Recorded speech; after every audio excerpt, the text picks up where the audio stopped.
Ya pada malam hari ini mari kita memberikan penghormatan kepada Guru Agung kita Sang Buddha dengan mengucapkan Namo Tassa 3 kali.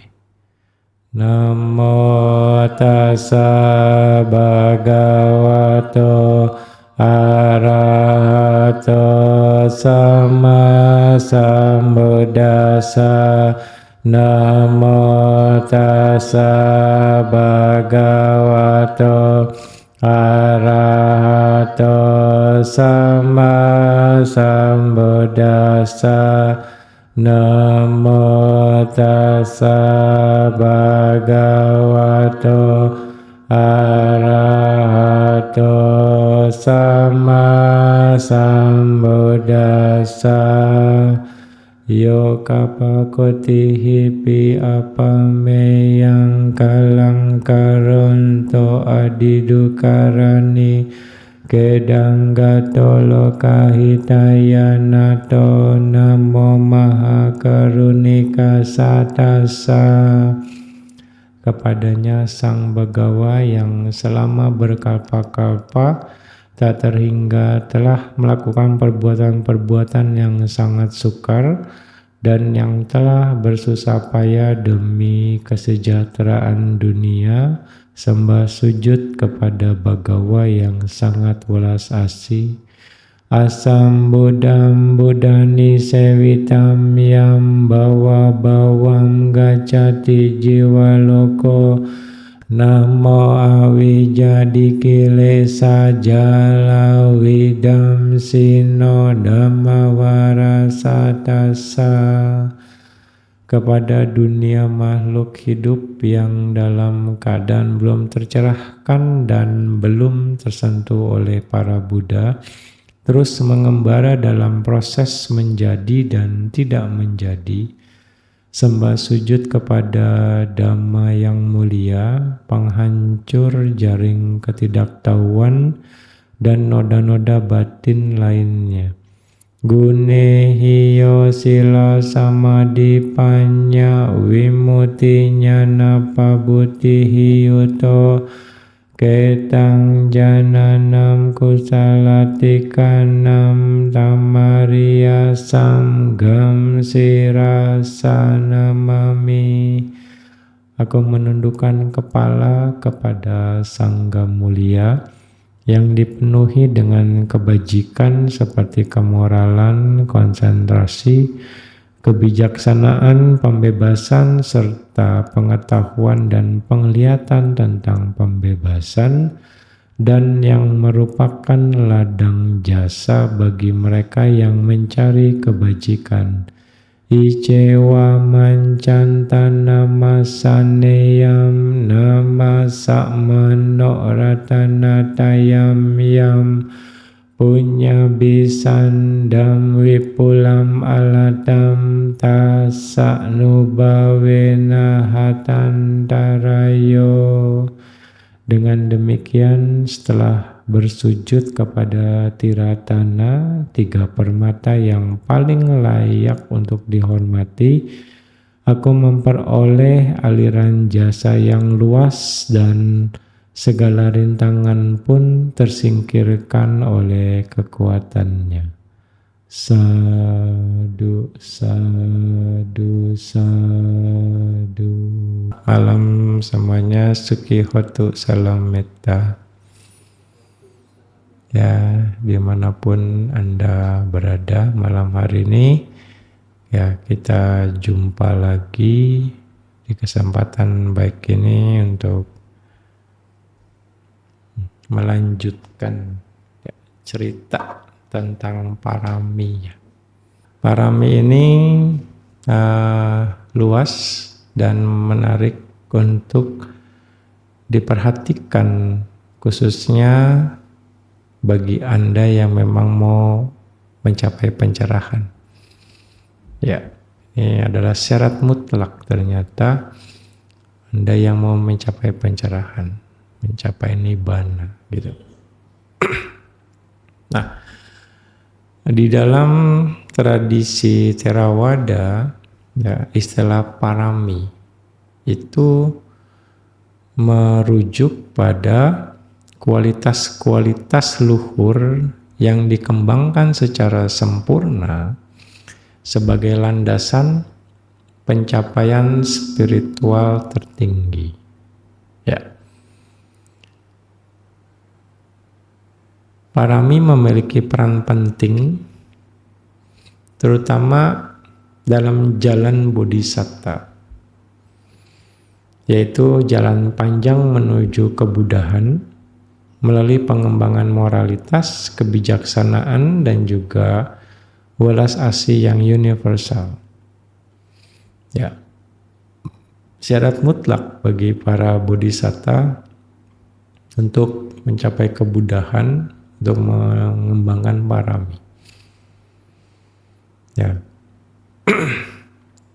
sama Sambuddha, ya, yang panyadika, mereka harus mengumpulkan parami 4 asengkya kapa dan 100.000 kapa. Yang wiryadika, yang sadadika 8 asengkya kapa 100.000 kapa. Yang wiryadika 16 asengkya kapa 100.000 kapa. Lalu Paceka Buddha pun mengumpulkan parami. Ya, 2 asengkya kapa 100.000 kapa. Aga Sawaka itu pun ngumpulin parami 1 asengkya kapa. Dan Mahasawaka bervariasi pengumpulan paraminya. Ada yang 100.000 kapa, ada yang lebih. Dan Sawaka biasa ternyata pun harus ngumpulin parami. Karena syarat untuk menjadi Buddha. Ya, arahat biasa pun sama. Pengumpulan paraminya ada di sana, penyempurnaannya. Walaupun tidak sebanyak manusia-manusia agung lainnya yang di atas. Nah, makanya di sini sebagai landasan untuk pencapaian spiritual tertinggi. Parami bukan hanya tindakan secara lahiriah, tetapi merupakan kualitas mental yang dimurnikan dari motivasi egoistik mementingkan diri sendiri. Nah, dalam perspektif Buddhis, nilai suatu kebajikan itu tidak hanya diukur dari bentuk tindakannya, tetapi juga dari kondisi batin yang melatar belakanginya. Bermisalnya menolong orang banyak, tapi karena terpaksa. Menolong orang banyak, tapi karena mau dipuji. Ya, berdana banyak karena mau yang dianggap yang terbaik. Nah, itu tindakan besar. Tidak hanya diukur dari tindakannya. Tindakan besar kalau niat yang latar belakangnya bermasalah, ya juga tidak maksimal mau dibilang. Ya, di sini. Jadi bukan hanya tindakan lahiriah, tapi dengan kualitas mental yang dimurnikan dari motivasi egoistik. Itulah parami. Parami berasal dari kata parama, yang berarti tertinggi, sempurna, atau melampaui. Ya. Jadi, parami dapat dipahami sebagai kesempurnaan kualitas batin yang membawa seseorang melampaui keterikatan dan penderitaan. Ya, makanya syarat untuk mencapai pencerahan memang parami. Parami pun dipandang sebagai proses pengembangan karakter luhur yang dilakukan secara bertahap dan berkesinambungan. Nah, yang membentuk atau mengembangkan merupakan proses pengembangan karakter luhur yang dilakukan bertahap dan berkesinambungan. Nah, di sini kata kunci yang perlu kita juga pahami, mengembangkan karakter luhur yang dilakukan bertahap dan berkesinambungan. Latihan ini bertujuan mengikis loba, keserakahan, dosa, kebencian, dan juga kegelapan batin moha yang menjadi akar penderitaan ya bagi samsara ini. Ya, itu adalah tujuannya, mengikis keserakahan, loba, kebencian, dosa, dan juga kegelapan batin moha. Dan karakteristik utama parami itu adalah melayani kesejahteraan makhluk lain. Itu karakteristik utamanya. Ya. Dengan demikian, pengembangan spiritual dalam Dhamma tidak bersifat individualis, ya, melainkan berkaitan erat dengan manfaat bagi kehidupan makhluk lain. Jadi jangan anggap Theravada itu selfish sesungguhnya. Karena perbuatan baiknya, bagi kalau yang sudah mau mencari idame punya nibbana sapacaya hotu, itu memang harus ya bermanfaat bagi kehidupan makhluk lain. Kalau enggak akan sejalan dengan tujuan dari melepaskan kemelekatan itu sendiri. Ya enggak? Nah, 10 parami yang berdasarkan teks itu, danang silang cak nekamang panya wiriyena pancamang ganti sacam aditanam metu peka titedasa. Ya, terdapat 10 jenis parami yang menjadi pondasi pengembangan spiritual. Yang pertama, dana parami, ya, kemurahan hati. Dana merupakan praktek memberi tanpa pamrih.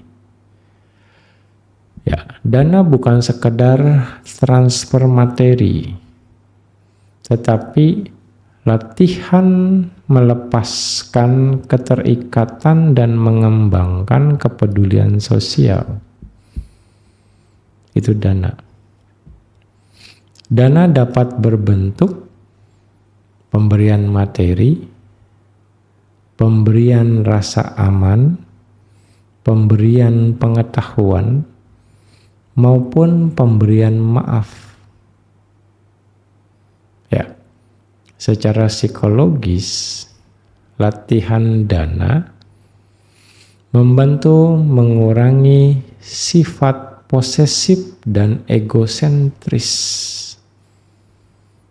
Nah, kalau semakin berdana semakin posesif, berarti ada yang salah nih mindset berdananya. Semakin berdana semakin egonya tinggi, berarti ada yang salah dari mindsetnya. Ya. Di sini yang juga harus kita pelajari ya kenyataannya di masyarakat. Tapi balik lagi, itu nggak lepas dari kebijakan masing-masing orang akan berbeda. Ya, ini dana parami. Lalu sila parami, moralitas. Sila adalah disiplin etis yang mengatur perilaku tubuh dan ucapan agar tidak menimbulkan penderitaan bagi diri sendiri maupun orang lain.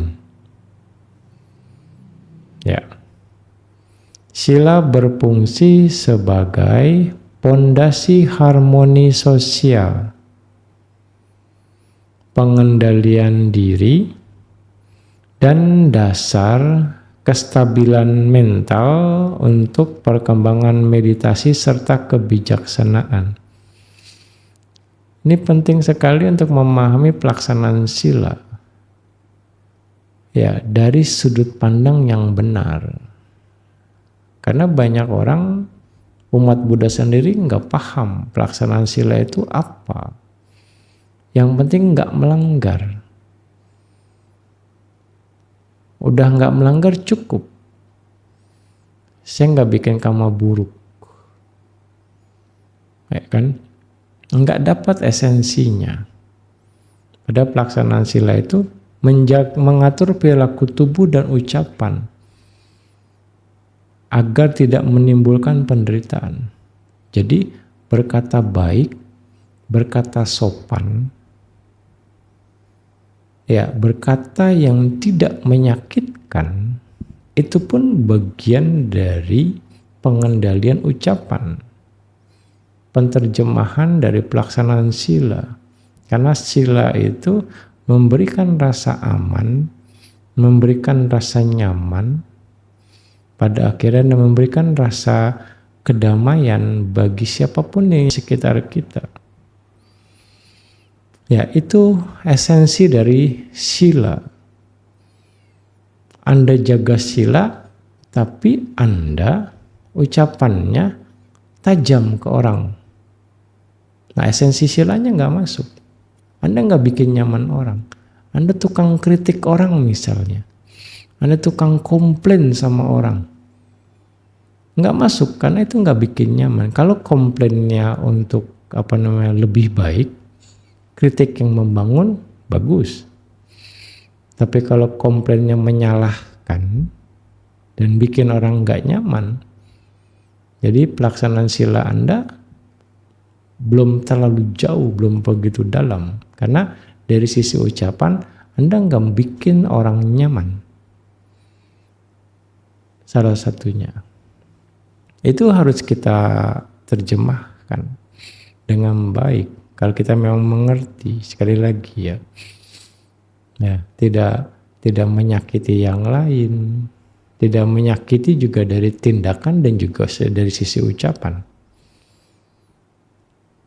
Ya, tidak merugikan dari sisi tindakan dan juga ucapan. Itu adalah esensi dari sila sebagai pondasi harmoni sosial dalam masyarakat sesungguhnya. Lalu nekama parami, pelepasan keduniawian. Nekama berarti kemampuan melepaskan keterikatan terhadap kesenangan indrawi dan kecenderungan duniawi. Nah, prinsip ini tidak selalu berarti meninggalkan kehidupan rumah tangga, tetapi lebih pada pengembangan kebebasan batin dari ketamakan dan ketergantungan emosional. Ya. Makanya ketika Anda latihan atas sila, itu salah satunya adalah untuk menyempurnakan nekama parami Anda, untuk melatih nekama parami Anda. Anda ditahan untuk tidak makan setelah tengah hari, yang mana itu hanya untuk memenuhi kesenangan indera Anda saja. Yang juga menambah kecenderungan orang pada umumnya makan malam itu. Ya, Anda tidak tidur di tempat yang mewah, tidur di tempat yang sederhana, itu hanya kesenangan indrawi saja. Tidak nonton pertunjukan, tidak nonton drakor, dracin, atau yang lain. Ya kan, itu hanya kesenangan indrawi saja, itu lagi dikendalikan. Itu bagian dari pembentukan nekama. Makan secukupnya, dibatasi. Memang awalnya harus dibatasi sampai Anda mengerti, sampai kita mengerti. Maksudnya ini. Ya kan? Jangan misalnya atas sila, nanti saya nggak makan nih habis ini. Ada makanan yang saya suka, hajar 2 mangkok. Kan nggak makan sampai besok pagi. Sama aja bohong. Esensinya nggak dapat gitu kan. Atau makan sekali gitu. Makan sekali paginya, makannya kalau kata istilahnya sepiring mentung. Karena nafsu gitu, takut kelaparan. Dasarnya takut kelaparan. Jadi kan di sini nggak dapat ke esensi dari pelepasan kesenangan indrawi. Kebanyakan bermasalah di makanan. Gitu kan. Nah, semua mungkin bisa aksesoris bisa dilepas. Ya, pakaian mungkin bisa jadi lebih sederhana. Tapi dari sisi makanan, banyak yang kadang nggak tahan. Bagi ada makanan favoritnya nih, sebelum jam 12 ya hajar saja. Nah, makanya perenungan tentang makan itu juga perlu dilatih. Pati sangkayoniso bojanang pati sewamina, itu untuk umat awam.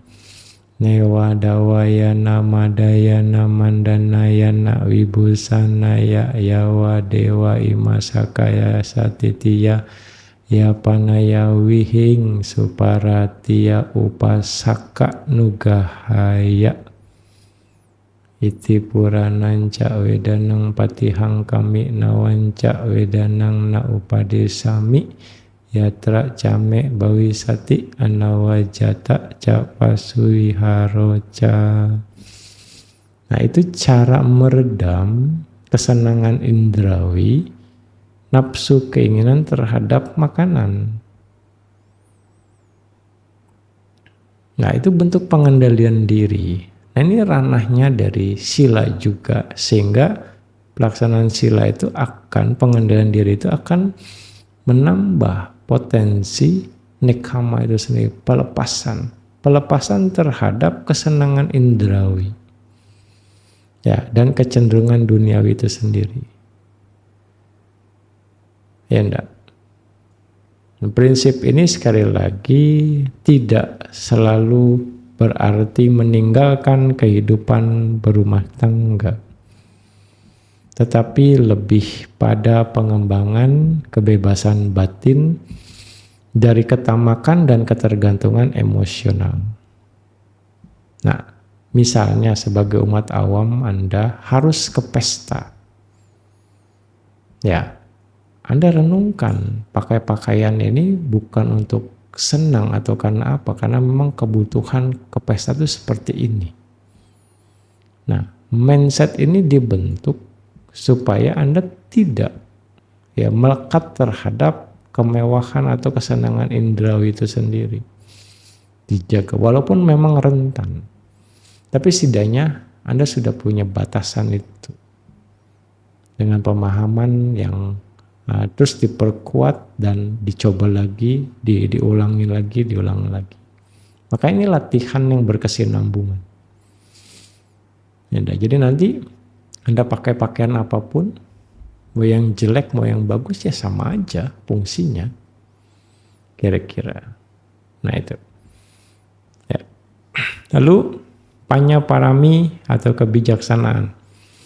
Panya adalah kemampuan memahami realitas sebagaimana adanya.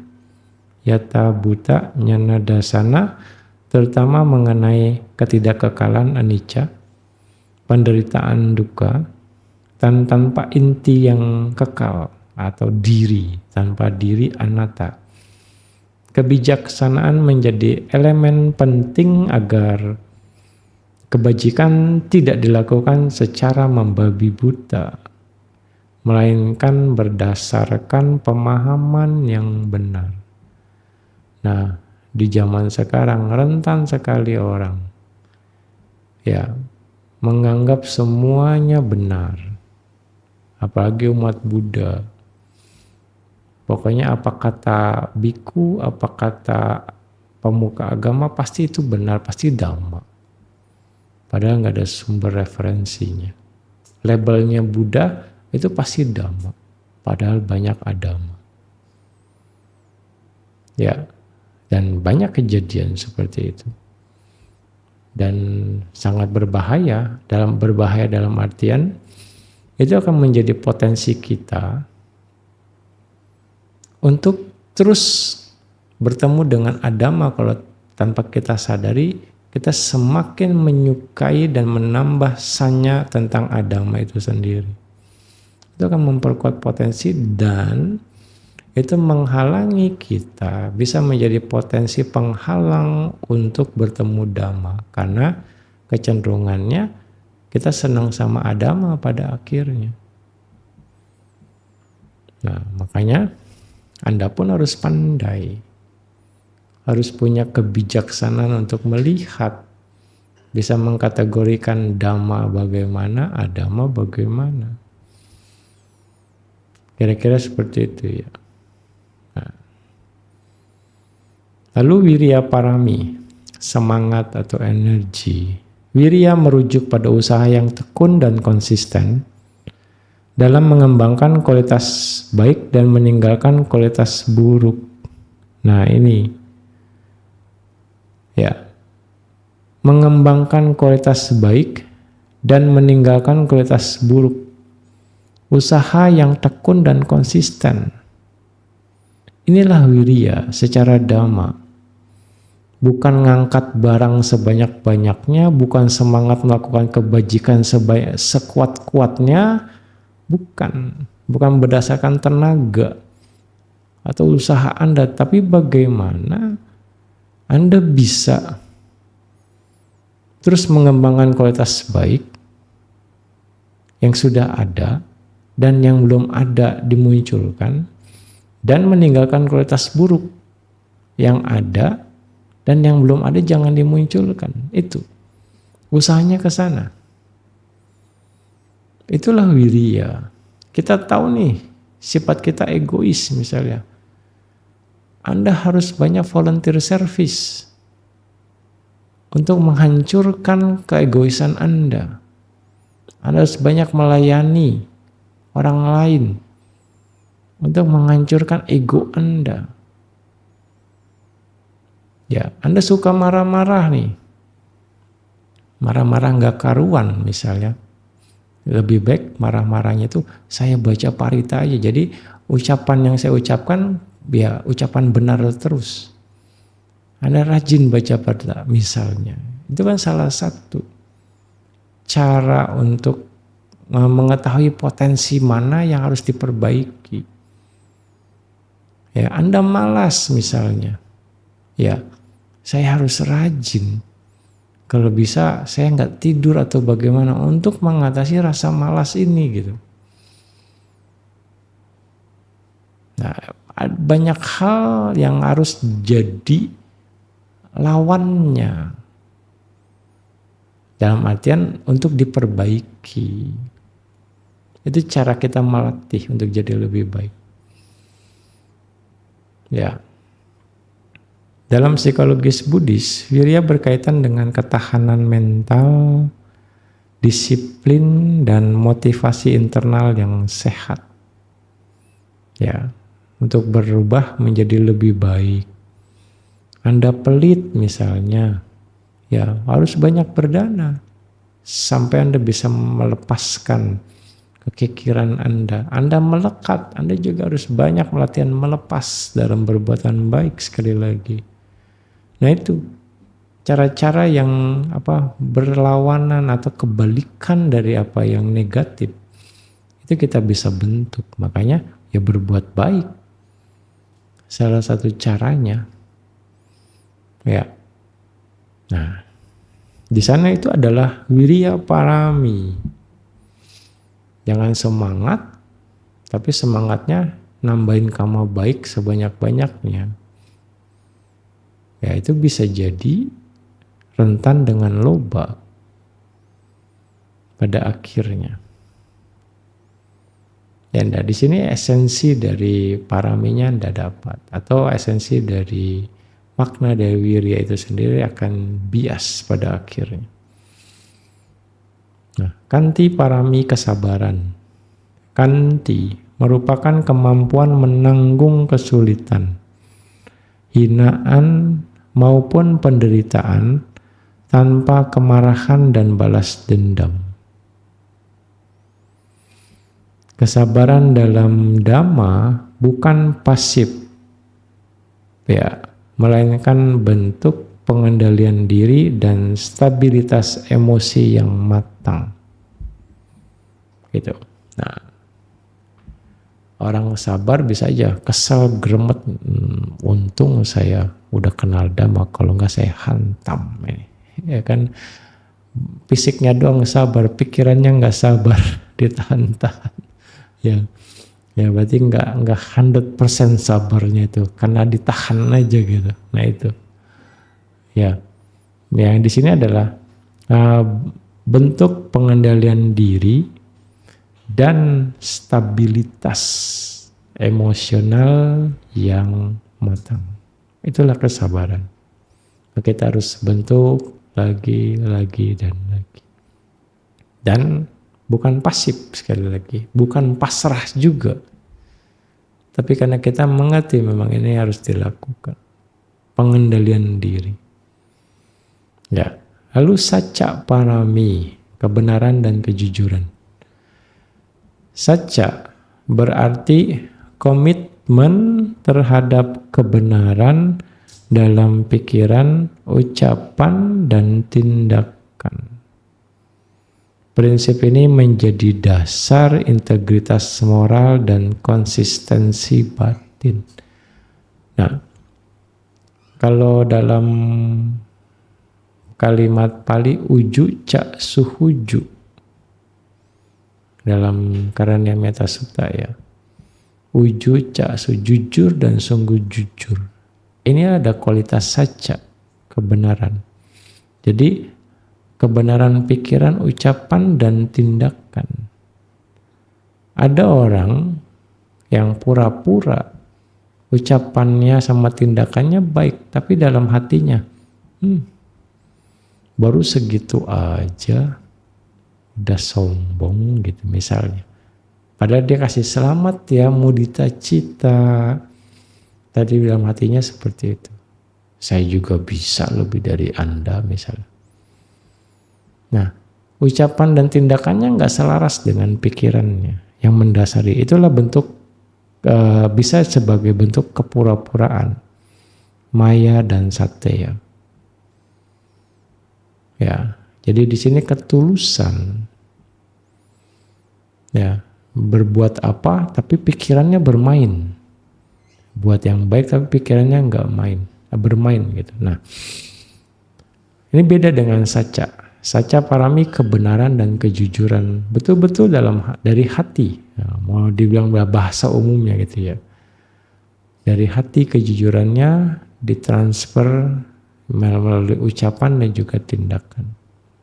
Ketulusan. Aditana parami atau keteguhan tekad. Aditana adalah kemampuan mempertahankan tujuan luhur meskipun menghadapi hambatan. Kualitas ini sangat penting dalam praktek spiritual jangka panjang karena transformasi batin memerlukan kontinuitas dan komitmen. Pertahankan tujuan luhur meskipun menghadapi hambatan. Nah, misalnya nih, Anda mau meditasi di RKB, hujan gede, banjir, besok aja deh meditasinya. Besok juga masih ada, besok-besok. Nah, padahal kan tujuan luhur. Tapi kalau aditananya kuat, jalan terus saya gitu. Ya kan? Atau yang lain lah berbuat baik. Masalahnya Saya mau dana makan. Katanya, oh udah cukup, udah nggak boleh masuk. Saya mau tetap dana kok. Baru dibilang gitu, iya deh, langsung lemah gitu. Atau dibilang Bantenya nggak makan makanan itu, ya deh nggak usah deh. Misalnya, kan ada yang seperti itu, gitu ya, langsung lemah, drop batinnya. Pokoknya saya tetap mau dana makan, ini sesuatu yang baik. Ya saya kan mau dimakan atau enggak sama Bantenya, ya sudah. Kan saya sudah selesai tugas saya. Misalnya kan apa yang harus saya lakukan sudah saya sempurnakan. Nah, misalnya seperti itu. Ya, kebulatan tekad, keteguhan tekad. Tapi tidak bergejolak, sekali lagi. Tidak jadi kesal atau jadi marah atau kecewa. Nah, itu yang diperlukan lagi. Berikutnya untuk menyikapi situasi. Ketika ada hambatan atau rintangan yang lain, ya. Jadi mempertahankan tujuan luhur. Lalu metta parami, cinta kasih yang universal. Metta adalah sikap batin yang mengharapkan kebahagiaan bagi semua makhluk tanpa diskriminasi. Itu adalah metta. Metta ini akan melandasi parami. Berbeda dari keterikatan emosional, metta bersifat universal dan tidak didasarkan pada kepentingan pribadi. Seorang yang mettanya kuat akan mengharapkan semua makhluk sejahtera. Bukan untuk kepentingan dia, tapi untuk kepentingan semua makhluk. Untuk berbahagia, untuk kesejahteraan dan kebahagiaan semua makhluk. UPK parami, keseimbangan batin. UPK merupakan kemampuan menjaga kestabilan mental di tengah kondisi yang berubah-ubah. Keseimbangan batin penting agar seseorang tidak mudah terombang-ambing oleh pujian dan celaan, keuntungan dan kerugian, maupun kebahagiaan dan penderitaan. Itu UPK parami. Ya. Ini adalah 10 parami yang kita harus juga mengerti. Pengetahuan ini sebagai dasar kita untuk menyempurnakan kekuatan kita untuk mencapai pencerahan. Ciri dari 10 parami ini masing-masing sama. Ada 4 ciri yang sama. Yang pertama adalah berorientasi pada kesejahteraan makhluk lain. Ya, pengembangan spiritual dipahami sebagai sarana mengurangi penderitaan kolektif. Ya, jadi orientasinya kesejahteraan pihak lain, kesejahteraan makhluk lain. Itu parami. Ya. Lalu yang kedua, berfungsi membantu dan menyempurnakan. Ya. Untuk membantu makhluk lain sebagai kicak rasa dan tidak goyah dalam penyempurnaannya, sampati rasa. Jadi apapun halangannya saya akan hadapi. Yang penting sampati rasanya terpenuhi, tidak goyah dalam penyempurnaannya. Itu hujan badai, ya sabar saja. Misalnya gitu kan. Nah kira-kira gitu, sakit ya tahan aja gitu. Ya kira-kira begitu. Ya. Jadi di sini parami membantu perkembangan moral dan spiritual individu sekaligus memperkuat kemampuan melayani sesama. Nggak ada orang jalan terus misalnya. Berfungsi membantu dan menyempurnakan. Yang ketiga, mengarah pada kebudahan.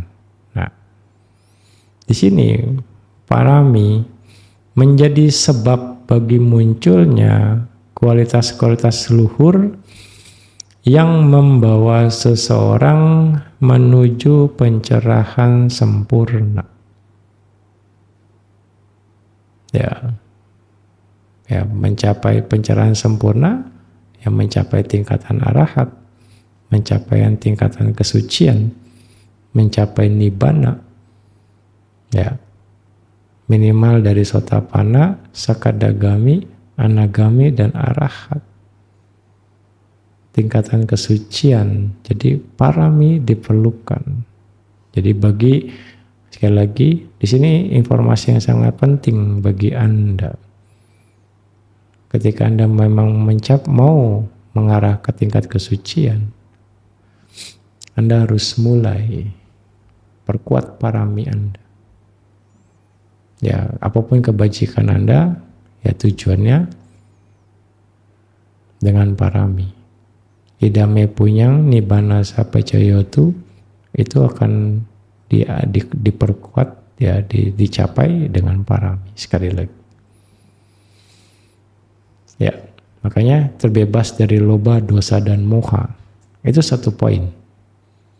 Karena nibbana itu sendiri terbebas dari loba, dosa, moha.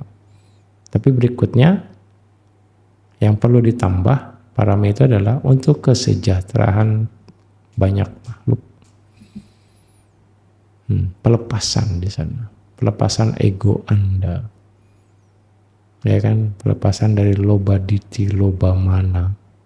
Lalu berakar pada welas asih dan kebijaksanaan. Dua pondasi utama parami, yaitu mahakaruna, welas asih yang agung, dan upaya kosalanyana, kebijaksanaan dalam cara yang tepat. Keseimbangan antara welas asih dan kebijaksanaan membuat kebajikan menjadi efektif dan tidak keliru arah. Ya, makanya bijaksana itu bisa memahami situasi dengan tepat. Jadi tidak salah arah. Bukan sesuatu yang benar kita harus hajar terus, tapi malah jadi masalah. Itu enggak bijak. Ya, perlu kebijaksanaan supaya kebajikannya menjadi efektif dan tidak keliru. Saya paham ya secara pengertian parami ya. Sengaja Bante untuk menambah pengetahuan Anda, bahusu Anda tentang parami. Ya, supaya lebih jelas ternyata Theravada juga mengarah kepada ya kesejahteraan makhluk lain. Jadi Theravada ini tidak selfish ketika kita bicara parami. Dan parami ini bukan hanya domainnya para bodhisatta. Ya, murid-murid Buddha pun untuk mencapai pencerahan memerlukan kualitas parami ini. Nanti Bante akan singgung ini di bagian yang lainnya. Nah, walaupun dari tradisi kuno, parami tetap relevan dalam kehidupan modern. Ya, terutama dalam pengembangan karakter, kesehatan mental, dan etika sosial. Ilmu baru nih ya, dari psikologis nih. Ya. Jadi relevansinya adalah dana itu mengembangkan empati sosial. Bukan nambahin karma baik nih ya, biar semuanya lancar. Bukan ya. Dana akan mengembangkan empati sosial. Sila membangun integritas. Kanti meningkatkan ketahanan emosional. Metta memperkuat hubungan interpersonal. UPK membantu stabilitas psikologis di tengah tekanan hidup modern. Ya. Nah, dalam konteks pendidikan karakter, parami dapat dipahami sebagai sistem pengembangan moral dan emosional yang komprehensif sesungguhnya.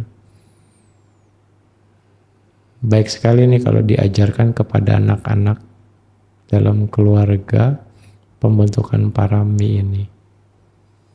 menjadi pendidikan karakter Buddhis. Ya. Nah, tapi balik lagi, ini salah satu muatannya ya. Jadi, parami merupakan konsep fundamental dalam Buddhis yang menjelaskan proses penyempurnaan kualitas batin menuju pembebasan dan kebudahan. 10 parami bukan hanya kumpulan nilai moral, tetapi suatu sistem latihan spiritual yang terintegrasi antara etika, meditasi, kebijaksanaan, dan pelayanan terhadap sesama. Melalui pengembangan parami, seseorang tidak hanya memperbaiki dirinya sendiri, tetapi juga berkontribusi menciptakan kehidupan yang lebih damai, harmonis, dan penuh welas asih bagi dunia. Nah itu. Ya. Nah ini sebenarnya indah sekali. Nah, tapi belum banyak yang mengekspos ini sesungguhnya. Nah, pendidikan karakter Buddhis dengan parami. Indah sekali kalau semua bisa menerapkan ini ya. Nah, oke. Bagaimana kita mempraktekkan parami ini dalam kehidupan sehari-hari? Di sini bagaimana kita mempraktekkan parami ini dalam kehidupan sehari-hari? Seringkali orang menganggap parami hanya berkaitan dengan para bodhisatta atau makhluk-makhluk agung yang melakukan pengorbanan besar. Padahal dalam kehidupan sehari-hari, parami dapat dipraktekkan oleh siapa saja melalui tindakan-tindakan sederhana yang membawa manfaat bagi banyak makhluk. Poinnya di sini, membawa manfaat bagi banyak makhluk untuk mensejahterakan banyak makhluk. Itu karakteristik parami. Inti dari parami adalah mengembangkan kualitas batin yang mengurangi penderitaan dan meningkatkan kebahagiaan baik bagi diri sendiri maupun orang lain. Ketika dilakukan dengan niat tulus demi kesejahteraan bersama dan bukan semata-mata untuk kepentingan pribadi, maka kehidupan sehari-hari menjadi ladang yang sangat subur untuk menumbuhkan parami. Pertama, dana parami. Belajar menjadi orang yang bermanfaat. Ya, banyak orang berpikir dana hanya memberi uang. Padahal dalam kehidupan sehari-hari, dana dapat berupa membantu tetangga yang kesulitan, menyediakan waktu untuk mendengarkan orang yang sedang mengalami masalah. Oh, nggak mau lah Bante, saya nggak mau kepo gitu. Berbagi pengetahuan dan pengalaman, menjadi sukarelawan dalam kegiatan sosial atau keagamaan. Gak mau Bante sibuk, ntar gak bisa medi gitu. Memberikan tempat duduk kepada orang yang lebih membutuhkan. Nah ini cara bagaimana kita belajar menjadi orang yang bermanfaat. Ini akan memenuhi dana parami. Dana melatih kita untuk tidak hanya memikirkan diri sendiri. Ketika seorang bertanya, apa yang bisa saya berikan kepada orang lain hari ini? Ia sedang menumbuhkan dana parami. Memberikan belajar menjadi orang bermanfaat. Itulah dana parami dalam kehidupan sehari-hari. Ya. Berikutnya sila parami. menjadi orang yang aman bagi orang lain. Semua orang ingin hidup dalam lingkungan yang aman dan nyaman. Sila parami diwujudkan melalui berkata jujur, tidak menyebarkan gosip, tidak menipu, tidak mengambil hak orang lain, menghindari kekerasan dan permusuhan. Ya. Nah, ini hitungannya menjadi orang yang aman bagi orang lain. Masyarakat yang penuh sila adalah masyarakat yang penuh kepercayaan.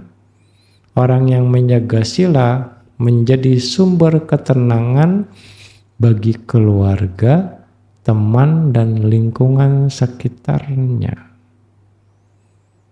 Sudahkah kita menjadi aman bagi orang lain? Apakah orang lain dekat kita jadi nyaman atau aman? Atau malah menghindar dekat-dekat kita? Atau nggak maulah urusan sama dia, repot. Cuma say hello doang, halo gitu. Habis itu keluar, kabur. Kita repot. Nah, berarti sila parami kita kurang. Karena kita tidak menjadi aman, tidak membuat orang lain nyaman. Paling bisa nyamannya 5 menit doang. Ngobrol-ngobrol urusan kerjaan, kabur. Gak mau direpotin. Ya enggak? Nah, ini esensi dari sila parami. Menjadi orang yang aman bagi orang lain. Kita harus belajar itu. Karena balik lagi, semua orang ingin hidup dalam lingkungan aman dan nyaman. Inilah fungsinya sila. Oke.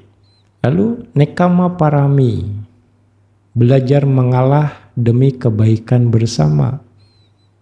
Ini bentuk pelepasan.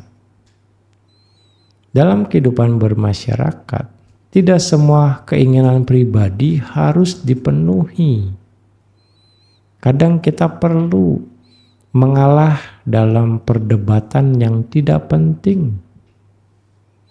Melepaskan keinginan untuk selalu menang. Tidak memaksakan pendapat sendiri. Bersedia berbagi kesempatan dengan orang lain. Ya, itulah nekama parami. Ya, inilah bentuk nekama yang sangat dekat dengan kehidupan sehari-hari. Melepaskan ego seringkali lebih sulit daripada melepaskan harta. Setuju enggak? Saya yang harus paling didengar gitu. Ya. Saya enggak mau kasih kesempatan yang lain, rugi. Kesempatan saya ini untuk dapat kebajikan sebanyak-banyaknya gitu. Nah, berarti belum belajar nekama parami. Oke, lagi, mengalah dalam perdebatan yang tidak penting, melepaskan keinginan untuk selalu menang, tidak memaksakan pendapat sendiri, bersedia berbagi kesempatan kepada orang lain. Ini adalah bentuk nekama yang sangat dekat dalam kehidupan sehari-hari. Panya parami, berpikir sebelum bertindak. Kebijaksanaan bukan hanya soal pengetahuan. Dalam kehidupan sehari-hari, panya berarti memahami akibat dari tindakan kita. Tidak mudah terprovokasi berita atau isu. Mencari solusi, bukan memperbesar masalah, mempertimbangkan manfaat jangka panjang. Ya, orang yang bijaksana tidak hanya bertanya apa yang saya inginkan, tetapi juga bertanya apa yang membawa manfaat bagi banyak orang. Ya, kalau ada masalah nggak nyalain orang, Tapi selanjutnya bagaimana untuk selesaikan ini? Itulah bagian dari kebijaksanaan. Ya, di situ. Jadi bukan apa yang saya inginkan. Ya, tidak hanya bertanya itu, tapi apa yang membawa manfaat bagi banyak orang. Ya. Wirya parami, tetap berbuat baik walaupun sulit. Kadang-kadang kebaikan tidak selalu mudah. Ada saat-saat ketika kita lelah membantu, udah capek banget, gitu ya. Kadang usahanya tidak dihargai, udah kerja nggak dilihat lagi, dicuekin gitu. Kadang kebaikan dibalas dengan ketidakmengertian gitu. Udah baik dia nggak ngerti juga gitu. Ya. Nah, wirya adalah kemampuan untuk tetap melangkah. Seorang guru yang terus mengajar dengan sabar. Coba lagi ya. Repetition is necessary. Sabar ya. Ya. 5 menit tambah 5 menit tambah 5 menit. Gitu ya. Ya. Seorang relawan yang tetap melayani, atau seorang anak yang tetap merawat orang tuanya dengan penuh perhatian adalah contoh wirya dalam kehidupan nyata. Kanti parami, kesabaran yang menjaga keharmonisan. Sebagian besar konflik dalam masyarakat muncul karena kurangnya kesabaran. Kanti dapat dipraktekkan dengan mendengarkan sebelum bereaksi, tidak membalas kemarahan dengan kemarahan, menerima perbedaan karakter dan pandangan, memberi kesempatan kepada orang lain untuk memperbaiki diri. Ya, kesabaran adalah jembatan menjaga hubungan tetap utuh ketika terjadi perbedaan. Ya. Lalu saca parami, menjadi orang yang dapat dipercaya. Kepercayaan adalah modal sosial yang sangat berharga. Saca diwujudkan melalui menepati janji, berkata apa adanya, tidak memanipulasi data, tidak memanipulasi fakta, konsisten antara ucapan dan tindakan. Ya, ini bagian dari integritas sebenarnya. Juga orang yang memiliki saca membuat lingkungan lebih harmonis karena orang lain merasa aman untuk mempercayainya. Jadi ketika ada kejujuran dan kebenaran, orang pasti percaya sama kita. Ya, dari bentuk konsistensi itu, menepati janji, berkata apa adanya, tidak memanipulasi fakta, dan konsisten apa yang diomongin sama tindakan kita gitu. Aditana parami itu konsisten dalam kebaikan. Ya, banyak orang dapat berbuat baik sekali atau 2 kali. Tetapi tidak semua mampu bertahan dalam kebaikan. Kalau lagi saya suka aja, saya melakukan kebaikan. Kalau saya mau aja, saya melakukan kebaikan. Tuh. Ya kan? Aditana parami. Ya khususnya nih uposata nih. Kalau kondangan udah nyerah deh. Enggak uposata deh, skip dulu hari ini. Atau uposatanya sampai jam 5 aja deh. Jam 7-nya kondangan. Ya kan nyerah, kalah sama kondangan jadi. Ya. Tapi tidak semua mampu bertahan dalam kebaikan. Nah, aditana berarti tetap menjaga nilai-nilai baik meskipun ada tekanan. Tidak mudah menyerah ketika menghadapi kesulitan. berkomitmen pada tujuan yang bermanfaat bagi banyak orang, maju terus pantang mundur demi kebaikan, bukan maju terus gampang mundur. Pantang mundur, ya. Berarti karena memang ini sesuatu yang bermanfaat untuk saya dan juga bermanfaat bagi banyak orang. Gitu. Kira ada alasan itu, saya akan terus maju, bergerak, terus bermanfaat. Nah, komunitas yang kuat dibangun oleh orang-orang yang konsisten, bukan hanya yang bersemangat sesaat. Ya, konsisten. Nah, kayak Q&A ini banyak orang yang konsisten di sini. Udah banyak ya dari awal selama 4 tahunan ini, ya mau dibilang pengikut setia Q&A ini banyak di sini, bantu perhatikan. Termasuk yang konsisten Anda, ya. Oke.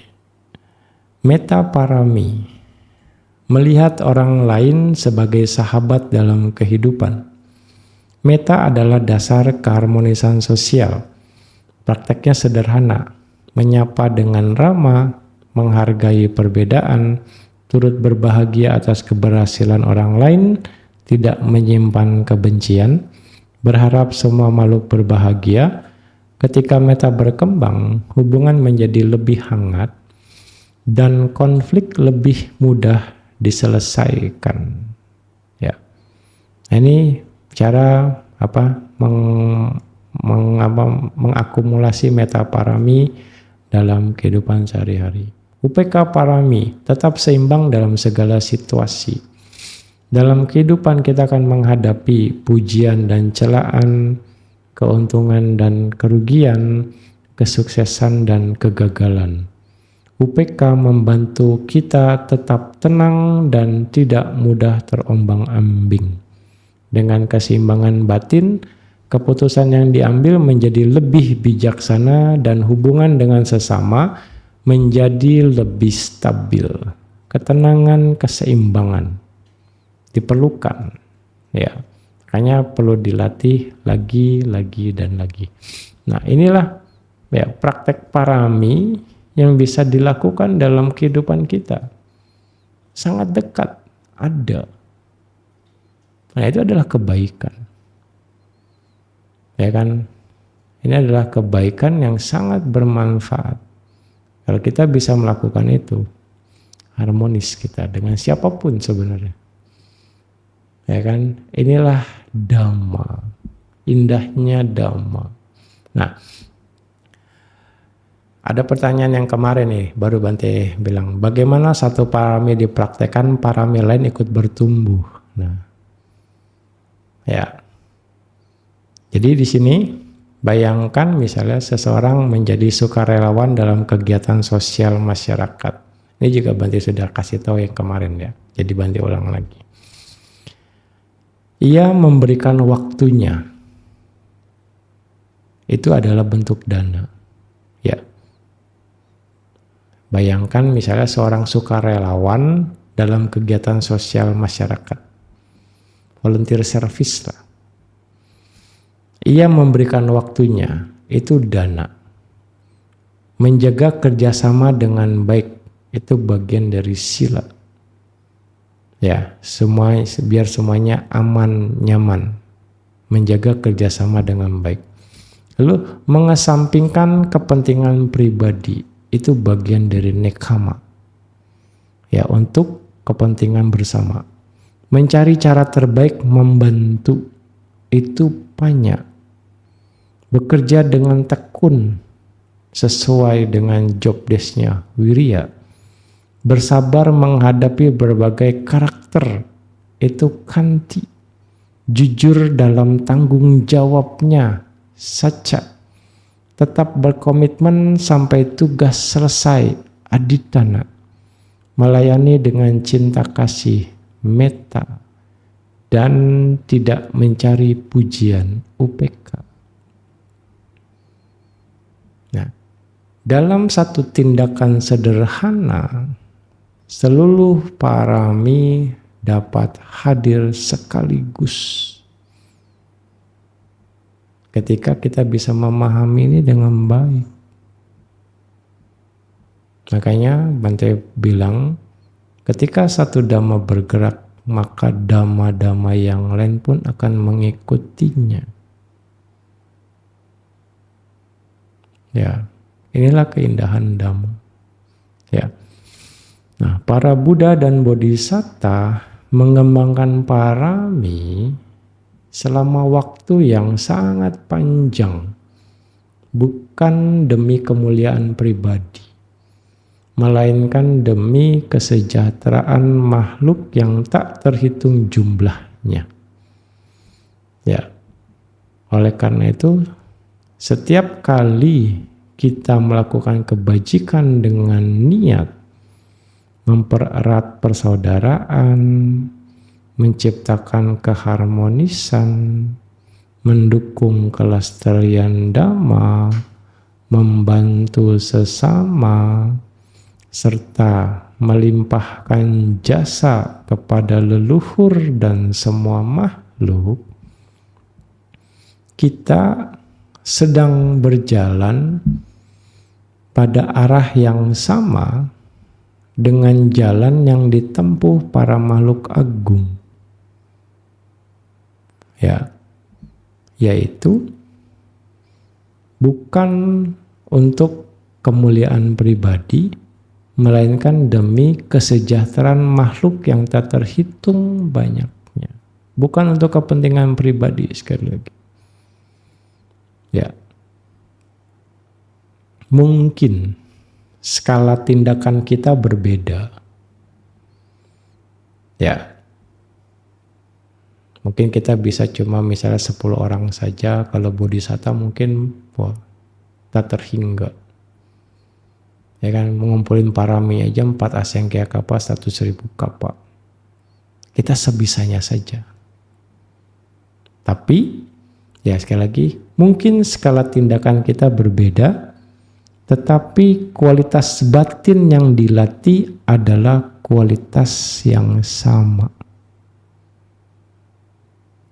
Kualitasnya sama untuk kepentingan banyak orang, untuk kepentingan banyak makhluk, untuk kesejahteraan banyak makhluk, bukan untuk kepentingan pribadi. Kepentingannya sama, makanya kualitasnya sama. Ya, jadi parami bukan hanya tentang tindakan heroik atau pengorbanan besar yang tercatat dalam kisah-kisah bodhisatta. Parami juga hidup dalam kebajikan sehari-hari yang dilakukan ketika hati penuh dengan metta. Ya, ketika seseorang bekerja demi keharmonisan komunitas, mengutamakan persatuan daripada ego, menjaga hubungan baik antar anggota, serta melimpahkan jasa demi kesejahteraan para leluhur dan semua makhluk, maka kebajikan tersebut telah melampaui sekedar perbuatan baik biasa. Ia menjadi bagian dari latihan parami. Karena berakar pada cinta kasih metta, didorong oleh kebijaksanaan dan diarahkan untuk kesejahteraan banyak makhluk. Ya, itu poinnya. Parami bukan sesuatu yang jauh dari kehidupan masyarakat. Setiap hari dalam keluarga, tempat kerja, lingkungan sosial, organisasi, maupun komunitas dhamma, kita memiliki kesempatan untuk melatih parami. Ya, makanya jangan takut berkumpul, kesempatan nambahin parami. Jangan takut berorganisasi, kesempatan untuk memperkuat parami gitu, untuk kebersamaan. Ya kan? Apalagi untuk Buddha Sasana. Wah. untuk kepentingan banyak makhluk. Nah, ketika kita belajar memberi, menjaga moralitas, mengurangi ego, berpikir bijaksana, tekun berbuat baik, bersabar, jujur, teguh dalam kebaikan, penuh cinta kasih, dan menjaga keseimbangan batin, kita sedang menciptakan kondisi yang mendukung kebahagiaan banyak makhluk. Ya, dengan demikian, ya, parami bukan hanya jalan menuju kesempurnaan spiritual, tetapi juga pondasi bagi terciptanya masyarakat yang harmonis, penuh kepedulian, saling menghormati dan hidup bersama dalam kedamaian. Ya, hidup bersama dalam kedamaian. Sebagaimana setetes air yang terus mengalir dapat membentuk sungai besar, demikian pula praktek parami dalam kehidupan sehari-hari dapat menjadi kekuatan yang membawa manfaat bagi diri sendiri, sesama, dan dunia di sekitar kita. Kira-kira seperti itu. Semoga kita semua mampu ya untuk terus memperkuat parami, untuk terus memantapkan kebajikan kita dalam parami, untuk terus mengumpulkan parami sehingga ya sesuai dengan cita-cita Anda, idame punya nibbana sapacayo hotu, dengan parami itu semua akan sangat mungkin dilakukan. Selamat mengumpulkan parami, selamat memperkuat parami, dan selamat memantapkan parami Anda. Sadhu, sadhu, sadhu.